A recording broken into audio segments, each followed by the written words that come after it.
Hola a todos y todas, bienvenidos a un nuevo episodio de nuestro podcast Más sabe el diablo por viejo, en el que conversamos con personas que tienen historias y muchas. Hoy tengo un gran invitado, un invitado que para mí despierta una enorme admiración. Se trata de Hernando Bernal, quien le ha entregado su vida a la educación e hizo parte de quienes trajeron la que yo considero una de las más grandes revoluciones en la educación de Colombia, la enseñanza por radio. Hernando es hijo de Jesús María Bernal, odontólogo, y de Flor Ángela Alarcón, ama de casa aficionada a los cantos y con vocación musical. Él nació el 31 de agosto de 1931 y es el segundo de 5 hermanos con quienes creció en el barrio Santa Bárbara Centro en Bogotá. Entró al Colegio San Luis Gonzaga en 1942 y se graduó de la Escuela Apostólica de los Jesuitas en el Montiño en 1952. Siguió con los jesuitas hasta que terminó su pregrado en filosofía en 1959.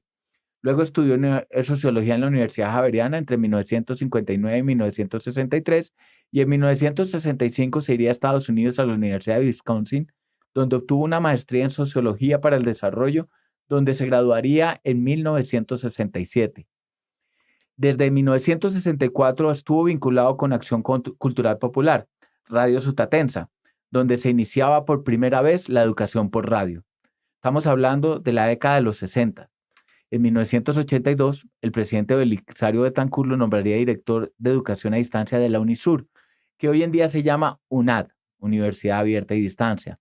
Y en 1984, el presidente Betancur también lo nombró director del ICFES, en ese entonces el Instituto de Fomento para la Educación Superior. En 1986 volvió a su casa, ACPO, donde continuaría impulsando la educación por radio.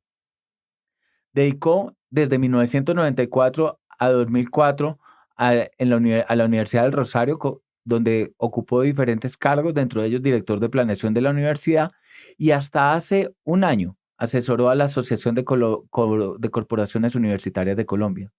Con Hernando vamos a hablar de la vida, de su vida, de los cambios en la sociedad, de las transformaciones políticas y sociales en Colombia y también de la muerte, la que vivimos quienes nos despedimos de aquellos a los que amamos y de la que nos imaginamos los que estamos vivos. Y desde luego, voy a aprovechar que lo tengo aquí para preguntarle muchas cosas. Hola Hernando, ¿cómo se siente? Muy bien, Jaime. Contento de poder estar aquí con ustedes y pues de que pueda, como tú dices, que uno como diablo viejo pueda decir cosas que a lo mejor les puedan servir a los demás.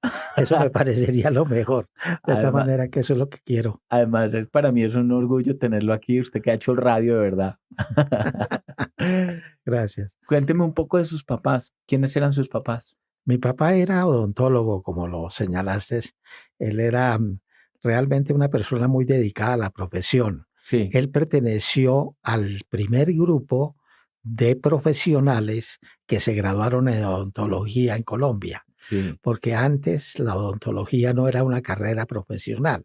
Ah, ¿no? Entonces, en la época en la cual el doctor Luque Peña, creo que fue el doctor Marcelino Luque, inició dentro de la Facultad de Medicina de la Universidad Nacional los estudios de odontología. Sí. Él se matriculó y obtuvo su grado, y en esa época se graduaban como cirujanos bucofaciales. Ok. No era propiamente odontólogo lo que vemos ahora, sino que era mucho más amplio, era como un médico, y trabajó mucho durante toda su vida, pues con todo el grupo de médicos que trabajaron en San José.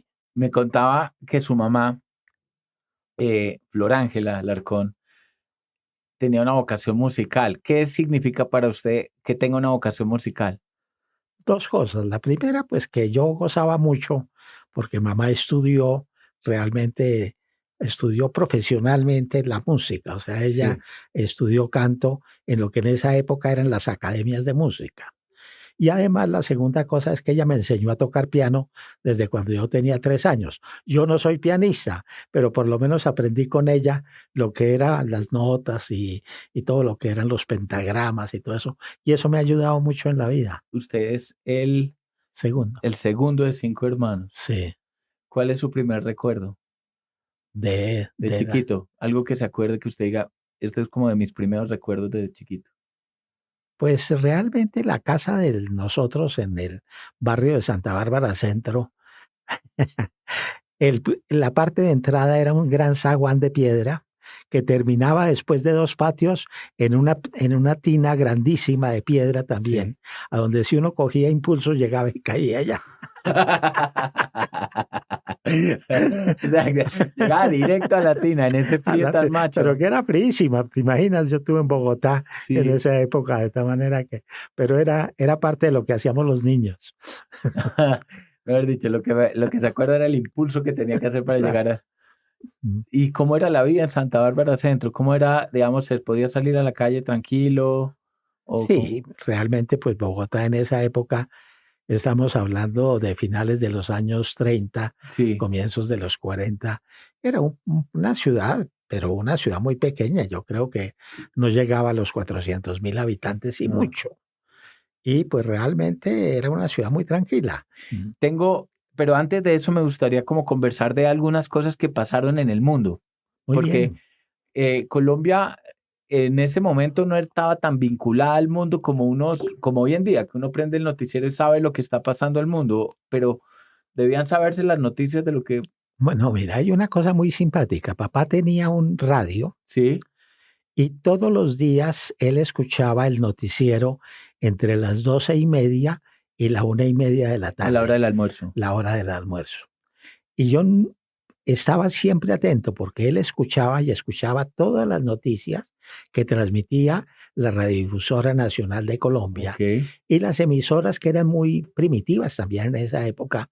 ¿Recuerdas algunos sucesos de la Segunda Guerra Mundial? Porque, digamos, de Rusia, porque coincidencia, un dato curioso, cuando tú naciste, fue cuando Stalin empezó toda la represión política y la ejecución de los millones de personas que se llamaban como enemigos del pueblo. ¿Aquí llegaron las noticias de lo que estaba pasando con Stalin? Pues mira, yo no estoy muy seguro de haber escuchado sobre Stalin. Lo que yo te puedo contar es esto. Papá tenía un mapa de Europa Ah, y en ese mapa de Europa iba colocando con unas banderitas dónde estaban los diferentes países. Francia, o sea, los ejércitos de los países. Entonces, esa es la memoria que yo tengo. sabes que con esa imagen tuya me la han replicado 3 personas en estos podcasts.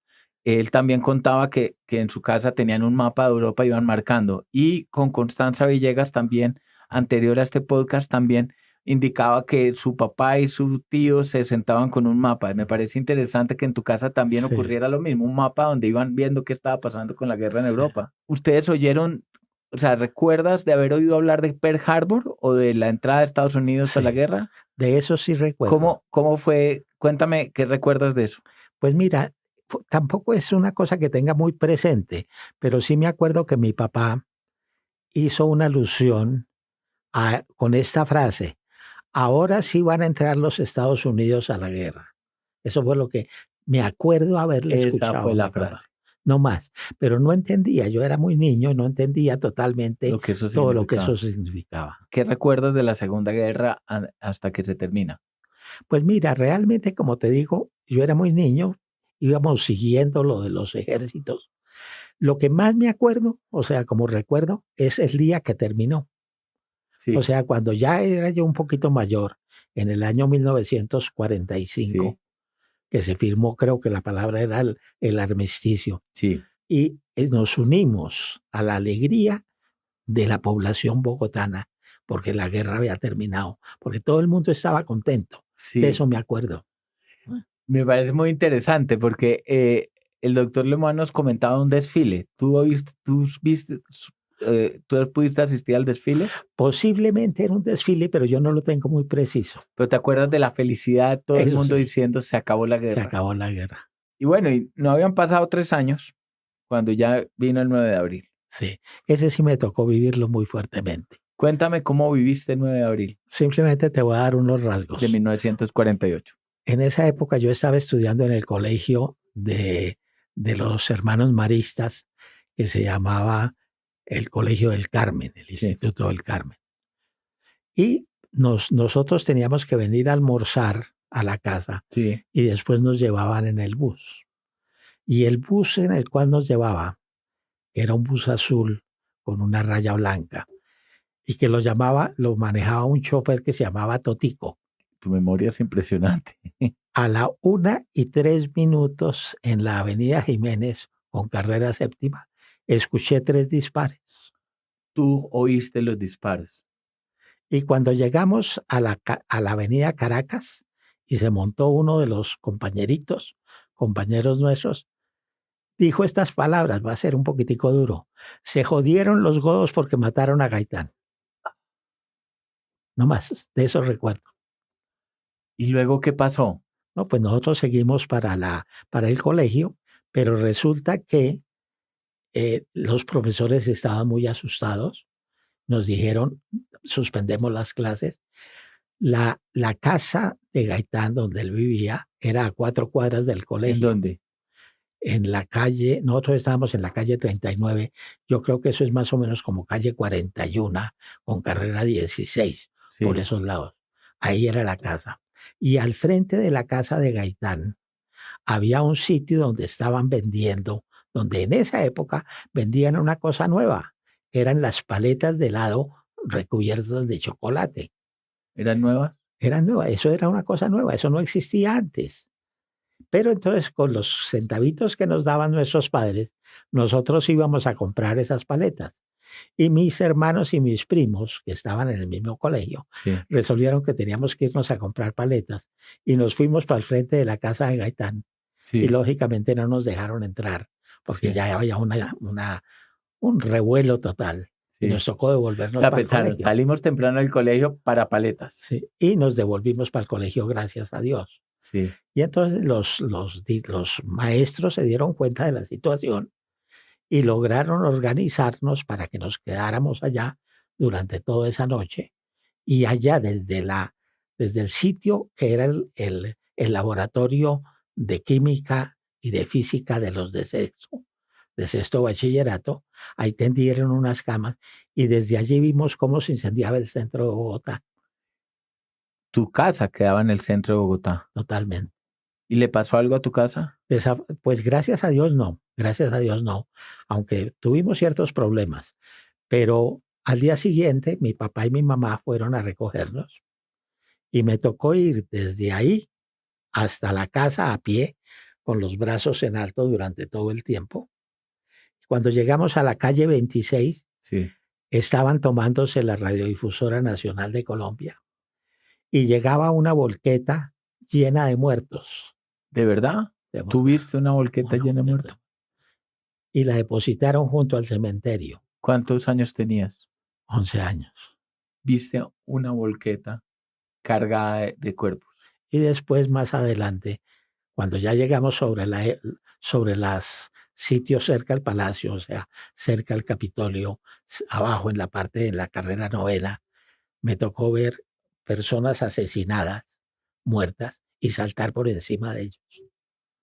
Y llegamos a la casa, complicadísimo, porque nuestra casa quedaba en un sitio donde se había rebelado la policía contra el gobierno y estaban en pelea los de la división de la calle Cuarta con carrera séptima. Y me tocó el momento en el cual el ejército bombardeó la torre de la iglesia de Santa Bárbara y los pedazos de torre caían en el patio de mi casa. De tal manera que nos tocó vivirlo yo tengo todo eso escrito porque me lo han pedido Sí. y lo tengo inclusive narrado con momentos, o sea, a tal hora tal cosa, a tal hora tal cosa, por lo que yo recuerdo, porque para mí es como si lo estuviera viviendo. 11 años. Debió dejar una marca imborrable. Total, inolvidable.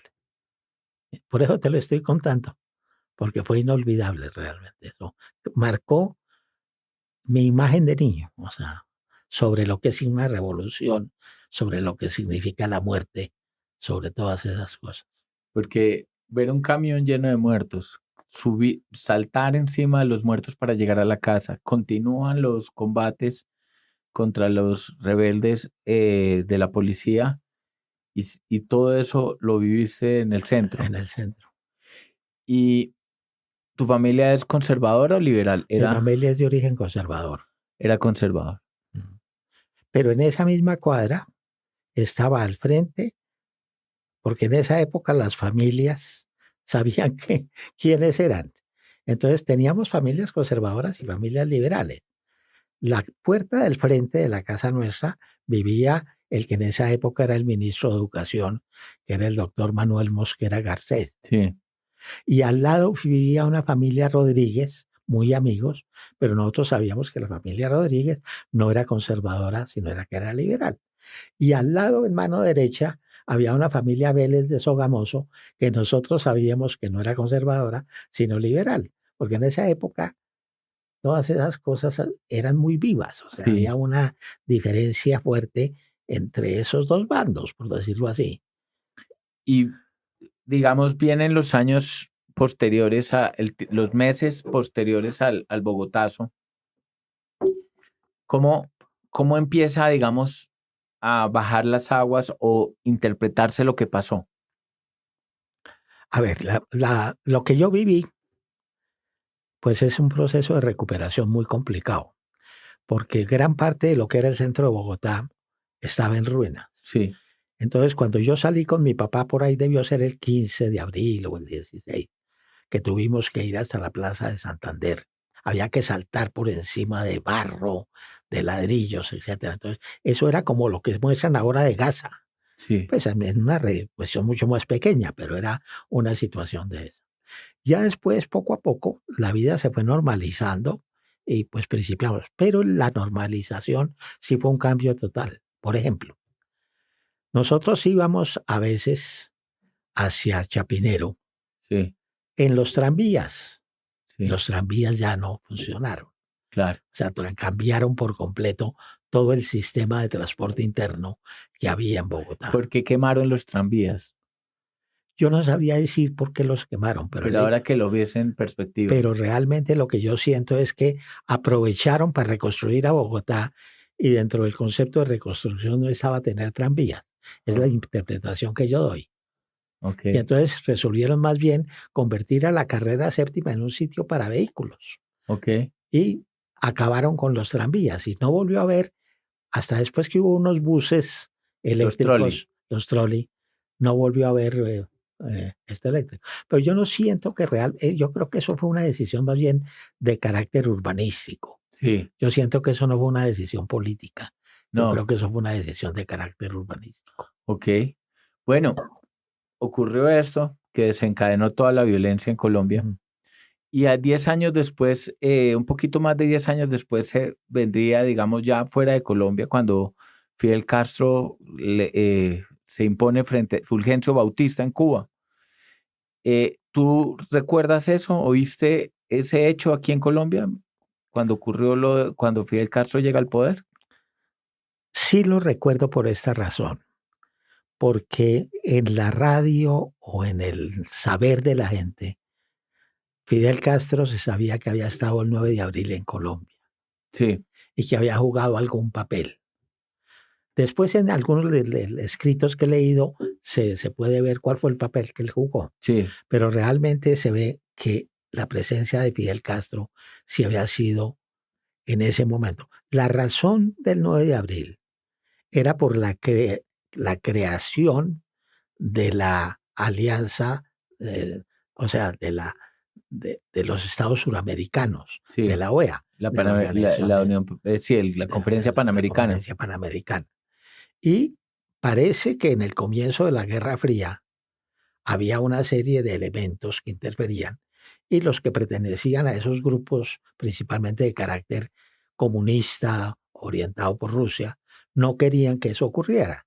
Entonces se atribuye que gran parte del 9 de abril tuvo que ver fue con eso, no solamente con la muerte de Gaitán. Porque estaba ocurriendo la Conferencia Panamericana, había una tensión política en ese momento, ya Muy existía fuerte. en la ciudad, había una tensión política porque los movimientos comunistas o de izquierda no querían que se consolidara la OEA por Exactamente. tenerlo como una extensión de Estados Unidos y eso ayuda, digamos, a crear un estado perfecto, Unas- una condiciones perfectas para que ocurriera lo que ocurrió. Exactamente. Más aún, la conferencia panamericana, me acuerdo mucho que se inauguró en la calle Séptima con carrera cuarta en un en un, el sitio no me acuerdo cómo se llamaba, pero me acuerdo las banderas, habían las Sí, banderas de todos los países. Y sí. para mí como niño, pues era muy interesante Muy ver las banderas, emocionante. era muy bonito. Entonces yo me acuerdo de eso, antes del 9 de abril, nosotros pasábamos por ese lado en el bus y entonces veíamos todo eso. El Teatro Alcalá creo que se llamaba o algo así, no Sí. me acuerdo exactamente cómo. Ok. Entonces teníamos a Fidel Castro en ese día acá. Y luego vuelves a oír de él en el 59. En el 59, cuando llega a tomar el poder allá en La Habana. ¿Y cómo se vivió eso en Colombia? Puedo decir lo siguiente, la primera etapa era como de una etapa en cierta medida, como de sorpresa, hombre.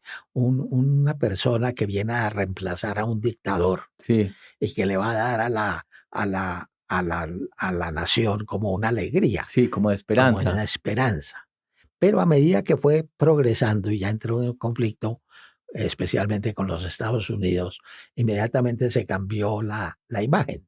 Y Sí, entonces ya principiaron a ver a Fidel Castro como lo que en el fondo aparece, que es realmente la persona que se opone radicalmente a los Estados Unidos. Y fíjate, verá, como mi familia era de origen conservador, sí. la preocupación también era cómo iba a tratar a la iglesia.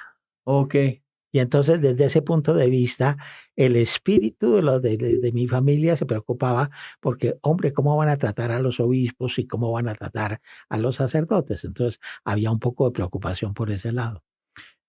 pasa eso y entonces, digamos, sigue creciendo el tema, digamos, 48, 59, en el 64 se da el bombardeo a Marquetalia y ahí es cuando nace las FARC formalmente. Eh, Eso fue, digamos, como digamos, en ese momento se llamaba la autodefensa campesina, era como Sí. se llamaba en ese momento. ¿Usted, tú recuerdas algo de lo que pasó en ese momento o en Bogotá no se supo mucho de lo que estaba pasando? Estamos hablando de un momento que yo posiblemente ya no estaba en Bogotá. A lo mejor yo estaba o en el Mortiño o en Sí, Santa Rosa, no lo viví en Bogotá. Pero lo que yo viví por lo menos fue, como había habido ese enfrentamiento tradicional entre los dos partidos sí, y había habido una violencia sí, y esa violencia había perdurado por tanto tiempo, sí, nosotros lo veíamos como un hecho más de la violencia. sí, Yo por lo menos no lo percibí como el nacimiento de una nueva etapa revolucionaria. ok, No lo viví así. Lo viví más bien como el final de un periodo de violencia conservadora liberal que se había alargado por bastante tiempo, porque no hay que olvidar que después del 9 de abril, pues los enfrentamientos fueron muy fuertes, en sí, especial todo lo que tenía que ver con los chulavitas sí. y con todo ese concepto, diríamos, de lo que Entonces era fue como un continuo, no fue como un como un no, divisor, sino un no, continuo que no, fue desencadenó como, en eso. sí. Yo no lo vi como el comienzo en ese momento de una guerrilla ya de carácter diferente, de carácter ideológico diferente. No. Es interesante, eso estábamos hablando en otro podcast sobre el efecto mariposa. Hay cosas que son tremendamente importantes, pero que se vuelven importantes cuando uno lo mira hacia atrás, que Hacia ocurrió atrás. eso. Bueno, y te vas a Estados Unidos en el 65. Ya Mm. estabas con Acción Cultural Sí, Popular, ya señor. estabas haciendo educación por Sí, radio. señor. Eh, Antes de irte a Estados Unidos, cuéntame, ¿cuál fue tu primera experiencia con educación por radio? Fue muy simpático. Cuando yo estaba estudiando sociología en la Sí, Javeriana, tenía un amigo que era sacerdote y me dijo, hombre, allá están necesitando una persona que sea capaz de escribir unos libretos sobre doctrina social de la iglesia y yo sé que tú podrías hacerlo. sí. Era una Todavía no era religión, educación académica. era más que todo una religión, para los programas Sí, complementarios de la radio, no era para las escuelas radiofónicas no. propiamente Y dichas. luego ¿en qué año entra la educación por radio a Colombia? Como ya vamos a hacer Bueno, bachillerato eso por sí, radio. ya, eso es año 47, 48. Sí, Y yo estoy hablando del año 60. 64. Porque a la hora de la verdad, pues Radio Sutatensa tenía unas horas que era Sí, de las 5 de la mañana a las 7 de la para hacer el mañana bachillerato para por hacer las radio, clases, la primaria, la primaria. la educación básica, Y después de eso tenía noticieros y después de eso tenía unos programas generales. Y te vas para te vas al 65 en Estados Unidos. Allá están pasando muchas cosas en ese Muchas. año. Digamos, hacía poco habían matado a John F. Kennedy, estaba ocurriendo todo el movimiento de poder negro, que se marcaba con unas posturas muy radicales dentro del movimiento de derechos civiles. También empezó el movimiento feminista de segunda ola. ¿Cómo lo viste en Wisconsin? ¿Cómo lo viviste? ¿Cómo viviste esas experiencias? Pues venías de Colombia y de pronto te encuentras con estas reivindicaciones que para Colombia todavía faltaría algún tiempo. De dos maneras. La primera manera es en la vida práctica de la universidad. Sí, En las universidades de Estados Unidos, y Wisconsin es una de las grandes, sí, hay un sitio especial que llaman The Union. Y allá en ese sitio, que era la Union del campo en Madison, sí, Wisconsin, uno veía realmente ya el influjo y la presencia del poder negro. O sea, jóvenes, muchachos muy bien plantados, morenos, dando pie y diciendo aquí estamos nosotros y haciéndose separar, por decirlo así, del grupo de los blancos. O sí, sea, mostraba eso. Y las mujeres también en la parte feminista. De tal manera que uno lo sentía en la cultura. sí, Yo lo sentí muy profundo en la cultura. Pero por otro lado, en los estudios de sociología, lógicamente, teníamos que estudiar muy a fondo los problemas de la construcción de ideologías y los factores sí. ideológicos. Y entonces esos cursos tenían una influencia muy grande. Bueno, y danos alguna frase que pueda ser interesante, alguna cosa que tú digas, para este momento sería curioso que supieran de tus observaciones de ese momento. Pues mira, yo veía realmente la necesidad, y la siento todavía, Sí, la necesidad del cambio. O sea, yo veía realmente que Colombia teníamos una visión muy tradicional sí. de las cosas. ¿Y de esos cambios que esperabas, ha habido alguno? ¿O todavía estamos en espera de que ocurra? Qué buena pregunta. Realmente yo creo que sí ha habido muchos ¿Cuál cambios. consideras como el más significativo y cuál consideras el que todavía falta?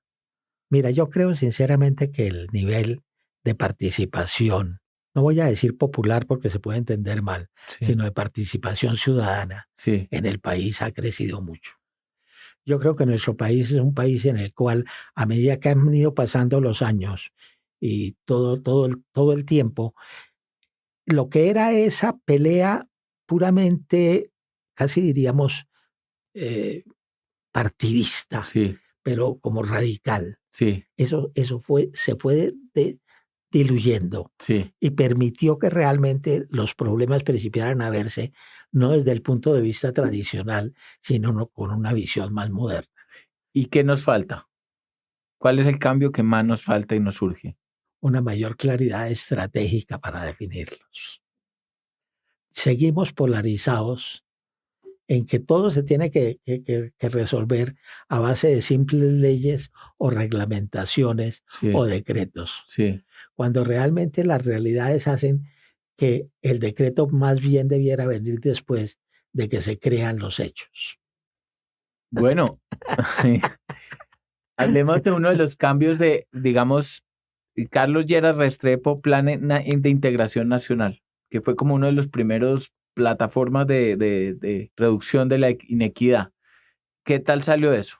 Afortunadamente, Sí, yo tuve mucha participación trabajando en Acción Cultural Popular sí. con el grupo de planeación nacional que trabajaba con el doctor Carlos Lleras. Ok, no sabía, no sabía. Y Entonces, entonces, para mí, es de enorme importancia, sí, porque lo más importante, cuando él tenía una visión muy clara, él tenía una visión de estadista inmensamente, así como él era de chiquito, pero la ah, visión de estadista era inmensamente grande. grande. Y entonces él decía, mire, tenemos que programar tal cosa.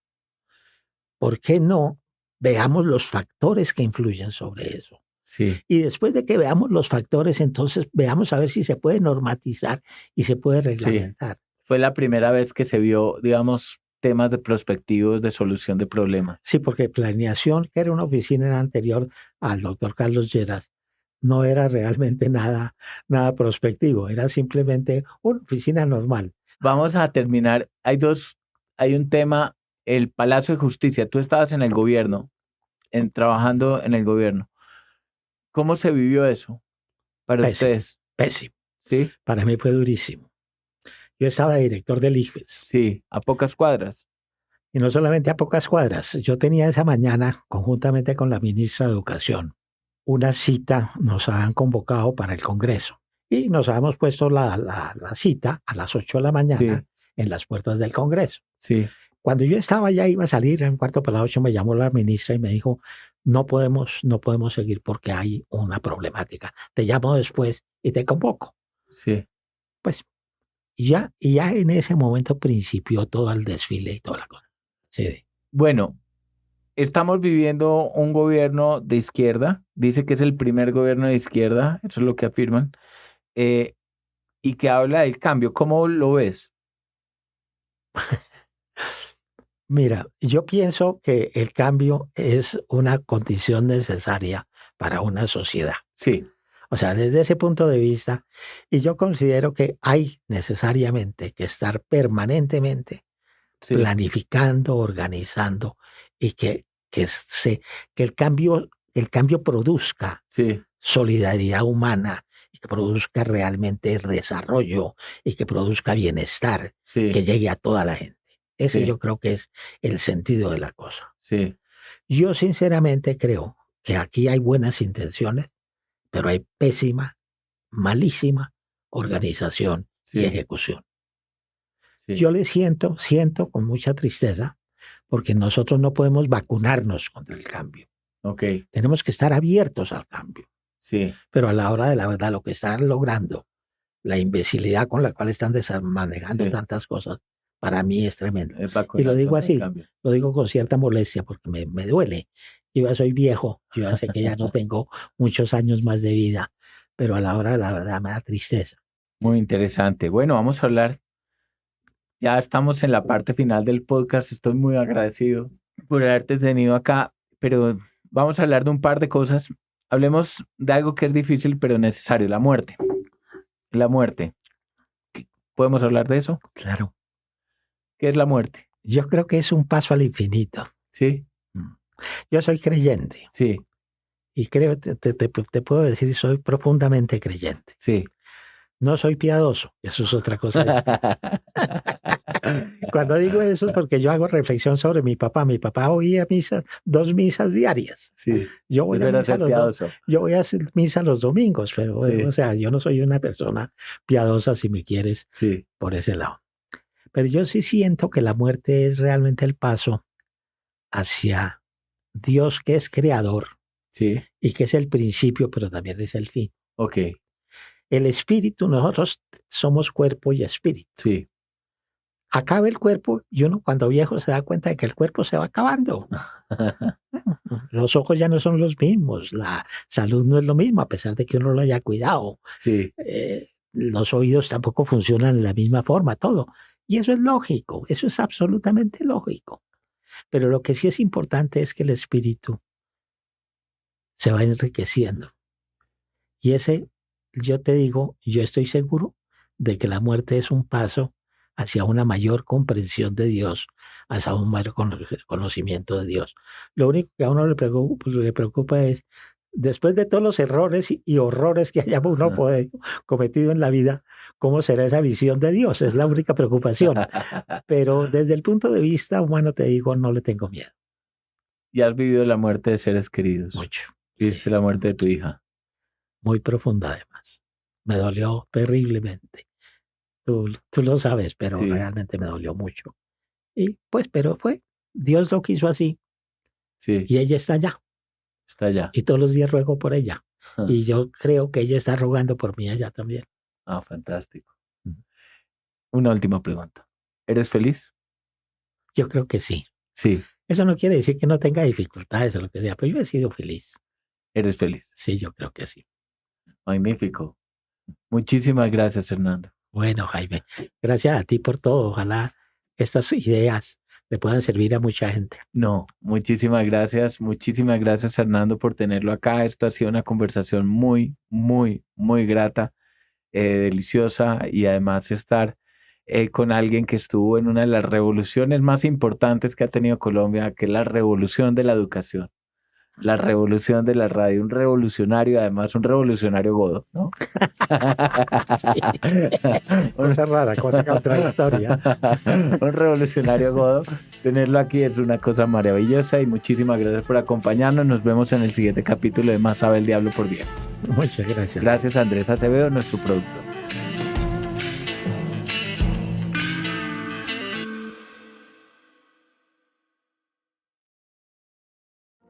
Este episodio y todos los anteriores han sido grabados en la sala de podcast de Ensamble XL. Para mayor información ingresen a www.ensamblexl.co.